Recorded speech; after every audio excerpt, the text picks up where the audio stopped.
Hey, you all. I just got done working with the school team.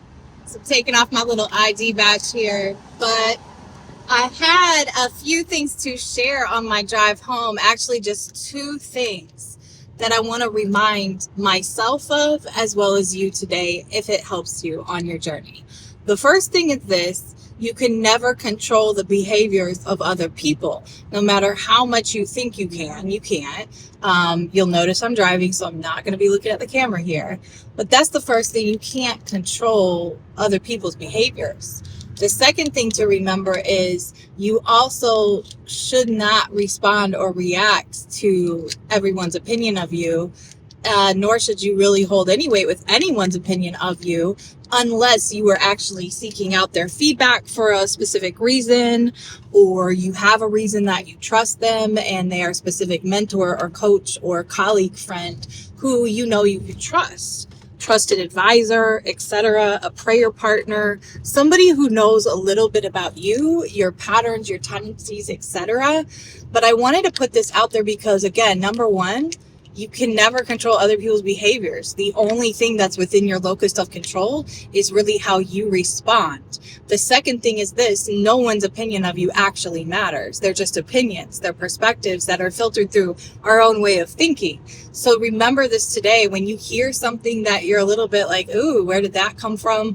If it's an opinion, you don't have to accept it. It's not even there for you to accept or respond to it. In fact, most people's opinion of us, we will never actually know because we don't necessarily even ask it directly.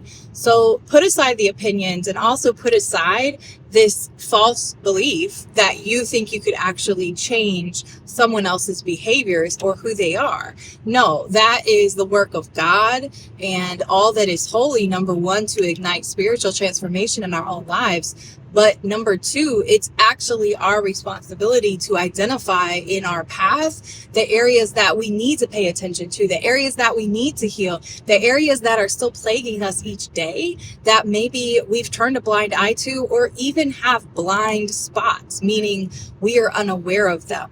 So please understand what I'm saying. We must take ownership and responsibility for our own decisions and how we respond to the actions, the decision, and behaviors of others. However, at the end of the day, the only person we can actually control, and whose behaviors and actions we can control, is ourselves.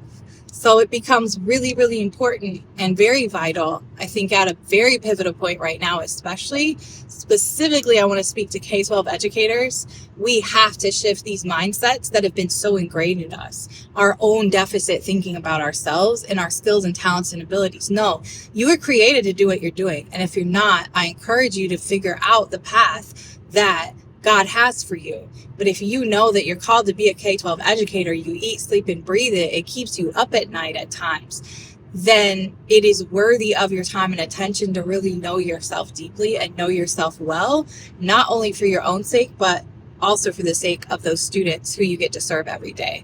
So I hope you are taking care out there.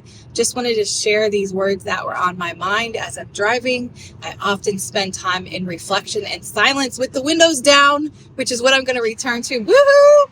We are at 77 degrees in Chicago. 131A to merge onto I-355 South toward Joliet. 77 degrees in Chicago. Celebrating with you all. See you soon. Take care. Oh, and let's continue to get compassionately curious together. Okay, bye.